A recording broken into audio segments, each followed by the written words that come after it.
ಬೆಂಗಳೂರಿನಂಥ ಜಾಗದಲ್ಲಿ ಕಷ್ಟಪಟ್ಟು ದುಡಿದು ಸ್ವಲ್ಪ ಸೇವಿಂಗ್ಸ್ ಮಾಡಿಕೊಂಡು ಕೊನೆ ಕಾಲದಲ್ಲಿ ನಮ್ಮದು ಅಂತ ಒಂದು ಸ್ವಂತ ಸೂರು ಮಾಡ್ಕೊಳ್ಳೋಣ ಅಂತ ಸೈಟ್ ತಗೊಂಡು ಮನೆ ಕಟ್ಕೊಂಡು ನೆಮ್ಮದಿಯಾಗಿರೋಣ ಅಂತ ಅಂದ್ಕೊಂಡವರು ಬಾಳಲ್ಲಿ ಬಿರುಗಾಳಿ ಎದ್ದಂತಹ ಪರಿಸ್ಥಿತಿ ಬಂದಿದೆ. ಯಾಕೆ ಅಂತ ನೋಡ್ತಾ ಹೋಗೋಣ. ಇದು ಹೆಸರಿಗಷ್ಟೇ ಬಿಡಿಎ ಲೇಔಟ್. ಮೂಲಭೂತ ಸೌಕರ್ಯಗಳೇ ಮಂಗಮಾಯ. ಎಸ್, ಬೆಂಗಳೂರು ಅಭಿವೃದ್ಧಿ ಪ್ರಾಧಿಕಾರ ನಿರ್ಮಾಣ ಮಾಡಿರುವಂತಹ ಅರ್ಕಾವತಿ ಬಡಾವಣೆ 19ನೇ ಹಂತದಲ್ಲಿ ಯಾಕಾದರೂ ಸೈಟ್ ತೆಗೆದುಕೊಂಡ್ವಿ ಅಂಥೇಳಿ ಜನ ಹಿಡಿಶಾಪ ಹಾಕ್ತಿದ್ದಾರೆ. ಇದು ಬೆಂಗಳೂರಿನ ಶಕ್ತಿ ಕೇಂದ್ರ ವಿಧಾನಸೌಧದಿಂದ ಕೇವಲ 8 ಕಿಲೋಮೀಟರ್ ಅಂತರದಲ್ಲಿರುವ ಚಳ್ಳಕೆರೆ ಗ್ರಾಮದ ಬಳಿಯ ಬಿಡಿಎ ಲೇಔಟ್. ಬಿಡಿಎ ಲೇಔಟ್ ಅಂದರೆ ಎಲ್ಲ ರೀತಿಯ ಸೌಲಭ್ಯಗಳಿರುತ್ತೆ, ಯಾವುದೇ ಸಮಸ್ಯೆ ಇರೋದಿಲ್ಲ ಅನ್ನೋದು ನಂಬಿಕೆ. ಆದರೆ ಈ ಬಿಡಿಎ ಲೇಔಟ್ ನಿರ್ಮಾಣವಾಗಿ 20 ವರ್ಷಗಳೇ ಕಳೆದಿದೆ. ಯಾವುದೇ ರೀತಿಯಲ್ಲೂ ಕೂಡ ಇದು ಲೇಔಟ್ ಅನ್ನಿಸ್ತಾನೇ ಇಲ್ಲ. ಟಾರ್ ಇಲ್ಲದ ರಸ್ತೆ, ಟ್ಯಾಂಕರ್ ನೀರೇ ಗತಿ, ಬೀದಿ ದೀಪಗಳಿವೆ, ಪವರ್ ಸಪ್ಲೈ ಇಲ್ಲ. ಹೌದು, ಸರಿಸುಮಾರು 300ಕ್ಕೂ ಹೆಚ್ಚು ನಿವೇಶನ ಇರುವಂತಹ ಈ ಬಡಾವಣೆಗೆ ಬರೋದಕ್ಕೆ ಇರೋ ರೋಡ್ ಕೂಡ ಸರಿಯಾಗಿಲ್ಲ. ಟಾರೇ ಇಲ್ಲದೆ ಇರುವಂತಹ ರೋಡ್ ಇದಾಗಿದೆ. ಇನ್ನು ಲೇಔಟ್ಗೆ ಕಾವೇರಿ ನೀರಿರಲಿ, CMC ನೀರು ಕೂಡ ಸಿಗ್ತಿಲ್ಲ. ಟ್ಯಾಂಕರ್ ನೀರೇ ಇಲ್ಲಿನ ಜನಕ್ಕೆ ಗತಿಯಾಗಿದೆ. ಕುಡಿಯಲು ನೀರಿಲ್ಲ, ರಸ್ತೆಯಂತೂ ಇಲ್ಲವೇ ಇಲ್ಲ. ಇನ್ನು ಒಳಚರಂಡಿ ವ್ಯವಸ್ಥೆ ಕೂಡ ಇಲ್ಲ.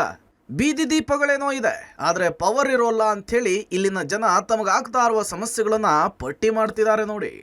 ಮನೆ ಮಾಡಿದ್ದೀವಿ ಇದ್ವಿ, ಆದರೆ 204 ಈ ಹಳ್ಳಿಗಳ ಕಡೆ ಇರ್ತಕ್ಕಂಥ ಮೂಲ ಸೌಕರ್ಯಗಳು ಕೂಡ ಇಲ್ಲ ಇಲ್ಲಿ. ಇದು ಬೆಂಗಳೂರು ನಗರಕ್ಕೆ ಕೇವಲ 8 ಕಿಲೋಮೀಟರ್ ದೂರದಲ್ಲಿ ಇರ್ತಕ್ಕಂಥದ್ದು. ಮೂಲ ಸೌಕರ್ಯಗಳು ನೀರಾಗಲಿ, ರಸ್ತೆ ಆಗಲಿ, ಮತ್ತು 2 ವೀಲರ್ಸ್ನವರು ಇದು ಹಳ್ಳದಲ್ಲಿ ನೀರು ಬಿದ್ದರೆ ಅದು ಎಲ್ಲಿ ರೋಡು, ಎಲ್ಲಿ ಇದು ಕಚ್ಚಾ ರೋಡ್ ಆಗಿಬಿಟ್ಟಿದೆ.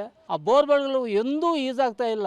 1500 ರೂಪಾಯಿವರೆಗೂ ನೀರಿಗೆ ಕೊಡಬೇಕಾಗುತ್ತೆ. ಆದ್ದರಿಂದ ದಯಪಾಲಿಸಿ ಸರ್ಕಾರದವ್ರು ಬಂದು ಪರಿಶೀಲನೆ ಮಾಡಿ ನಮಗೆ ಮೂಲ ಸೌಕರ್ಯಗಳನ್ನು ಒದಗಿಸ್ಕೊಡ್ಬೇಕಂತ ವಿನಂತಿಸ್ಕೊಳ್ತೀವಿ.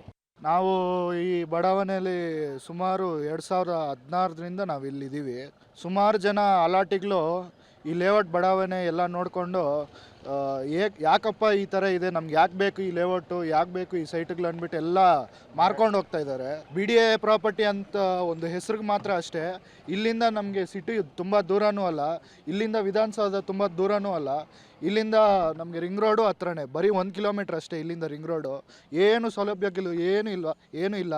ಇಲ್ಲಿರೋ ಖಾಲಿ ನಿವೇಶನಗಳಲ್ಲಿ ಗಿಡಗಂಟೆಗಳು ಬೆಳೆದುಕೊಂಡಿದೆ. ರೋಡ್ ಇಲ್ಲ, ಜೊತೆಗೆ ರಾಜಕಾಲುವೆಯು ಪಕ್ಕದಲ್ಲಿಯೇ ಇದೆ. ಮಳೆ ಬಂದರೆ ಸೊಳ್ಳೆಗಳು ಚಿಟ್ಟೆಗಳಾಗ್ಬಿಡ್ತವೆ. ಜೊತೆಗೆ ಹಾವುಗಳ ಕಾಟ ಕೂಡ ಶುರುವಾಗಿದೆ. ಇನ್ನು ನಮ್ಮ ಲೇಔಟ್ಗೆ ಸರಿಯಾದ ರಸ್ತೆ, ಚರಂಡಿ, ನೀರಿನ ವ್ಯವಸ್ಥೆ ಮಾಡಿಸಿ ಅಂಥೇಳಿ BDA, BBMP, BWSSB ಮಾತ್ರವಲ್ಲ, ಖುದ್ದು CM ಗಮನಕ್ಕೆ ತಂದರೂ ಕೂಡ ಪ್ರಯೋಜನ ಆಗಿಲ್ಲ. ನಾವು ಇಲ್ಲಿ ಬಿಡಿ ಸೈಟ್ ತೊಗೊಂಡು ಬಂದ್ವಿ, ಇಲ್ಲೆಲ್ಲ ಅನುಕೂಲ ಸಿಗುತ್ತೆ ಅಂತ. ಇಲ್ಲಿ ನೋಡಿದ್ರೆ ಯಾವುದೂ ಅನುಕೂಲ ಇಲ್ಲ ನಮಗೆ. ಓಡಾಡೋಕ್ಕೂ ಬೇಜಾರು, ಮಳೆ ಬಂದರೆ ಕೆಸರು ಒಂದು ತರಕಾರಿ ತರಕ್ಕೂ ಆಗಲ್ಲ, ಆಚೆ ಬರೋಕ್ಕೆ ಬೇಜಾರು. ನೀರಿಗೂ ತುಂಬಾ ಕಷ್ಟ. ತಿಂಗಳಿಗೆ ನಾವು 2000 3000 ನೀರಿಗೆ ಕೊಟ್ಬಿಟ್ರೆ ಮತ್ತೆ ನಾವು ಬೇರೆದೆಲ್ಲ ಏನು ಮಾಡಬೇಕಲ್ಲ ಸರ್. ತಿಂಗಳಾನ್ಗಟ್ಲೆ ವರ್ಷಾನ್ಗಟ್ಲೆ ಆದರೂ ಏನು ಅನುಕೂಲ ಇಲ್ಲ ಇಲ್ಲಿ. ನಮಗೂ ಯಾಕಾದರೂ ಬಂದ್ವಿ, ನಾವು ಅಲ್ಲೇ ಆದರೂ ಇರ್ಬೋದು ಆಯ್ತಲ್ಲ ಬಾಡಿಗೆ ಮನೆಯಲ್ಲಿ. ಇಲ್ಲಿ ಏನಕ್ಕಪ್ಪ ಸೈಟ್ ತೊಗೊಂಡು ಬಂದ್ವಿ ಅಂತ ಬೇಜಾರಾಗ್ಬಿಟ್ಟಿದೆ. ಇದು 20 ವರ್ಷ ಆಗಿದೆ ಸರ್. ಇದು BDA ಬಡಾವಣೆ ಚೇಳ್ಕೆರೆ ವಿಲೇಜ್ ಒಳಗಡೆ ಬರುತ್ತೆ. 20 ವರ್ಷದಿಂದ ಸರಿಯಾದ ರಸ್ತೆ ಸೌಕರ್ಯ ಇಲ್ಲ, ಎಲೆಕ್ಟ್ರಿಸಿಟಿ ಟ್ರಾನ್ಸ್ಫಾರ್ಮ್ ಸರಿಯಾಗಿ ಹಾಕ್ಕೊಟ್ಟಿಲ್ಲ, ಕರೆಂಟ್ ಸರಿಯಾಗಿ ಬರ್ತಾ ಇಲ್ಲ, ಮತ್ತು ರಸ್ತೆಗಳು ಸರಿ ಇಲ್ಲ. ಮಕ್ಕಳು ಸ್ಕೂಲ್ಗೆ ಹೋಗೋದು ಸ್ಕೂಲ್ ಪಕ್ಕದಲ್ಲೇ ಇದೆ, ಆದ್ರೂ ರಸ್ತೆ ಎಲ್ಲ ಮಳೆ ಬಂದಾಗ ಗುಂಡಿ ಎಲ್ಲ ಬಿದ್ದು. BBMP ಕಮಿಷನರ್ಗೂ ಲೆಟ್ರ್ ಕೊಟ್ಟಿದ್ದೀವಿ, ಜಲಮಂಡಳಿಯವ್ರಿಗೂ ಕಂಪ್ಲೇಂಟ್ ಕೊಟ್ಟಿದ್ದೀವಿ, BDAಗೂ ಕಂಪ್ಲೇಂಟ್ ಕೊಟ್ಟಿದ್ದೀವಿ. ಇಷ್ಟೆಲ್ಲ ಮಾಡಿದ್ರೂ ಇವತ್ತುವರೆಗೂ ಈ ರಸ್ತೆಗೋಸ್ಕರ ದುಡ್ಡು ಸ್ಯಾಂಕ್ಷನ್ ಆಗಿದೆ, ದುಡ್ಡು ಎಲ್ಲೋ ಬೇರೆ ಕಡೆ ಹೊರಟೋಗಿದೆ ಅಂತ ಅಂದ್ಬಿಟ್ಟು ಹೇಳ್ತಾ ಇದ್ದಾರೆ. ಒಟ್ಟಿನಲ್ಲಿ ರಿಟೈರ್ಡ್ ಆದಮೇಲೆ ನೆಮ್ಮದಿಯಾಗಿರೋಣ ಅಂಥೇಳಿ BDAಗೆ ಅರ್ಜಿ ಹಾಕಿ ಅನೇಕ ವರ್ಷಗಳ ಕಾದು ಇಲ್ಲಿ ಸೈಟ್ ಪಡೆದು ಮನೆ ಕಟ್ಕೊಂಡಿರೋರು ಇಲ್ಲಿನ ಅವ್ಯವಸ್ಥೆಗೆ ಬೇಸತ್ತು ಮನೆಗಳನ್ನು ಖಾಲಿ ಮಾಡ್ಕೊಂಡು ಹೋಗ್ತಿದ್ದಾರೆ. ಇನ್ನಾದರೂ ಬೆಂಗಳೂರಿನಲ್ಲಿಯೇ ಇರುವಂತಹ ಈ ಲೇಔಟ್ ಜನಕ್ಕೆ ಮೂಲಭೂತ ಸೌಕರ್ಯಗಳನ್ನು ಕಲ್ಪಿಸಿಕೊಡುತ್ತಾ ಅನ್ನೋದನ್ನು ಕಾದು ನೋಡಬೇಕಿದೆ. Maruti Belluru, public TV, Bengaluru.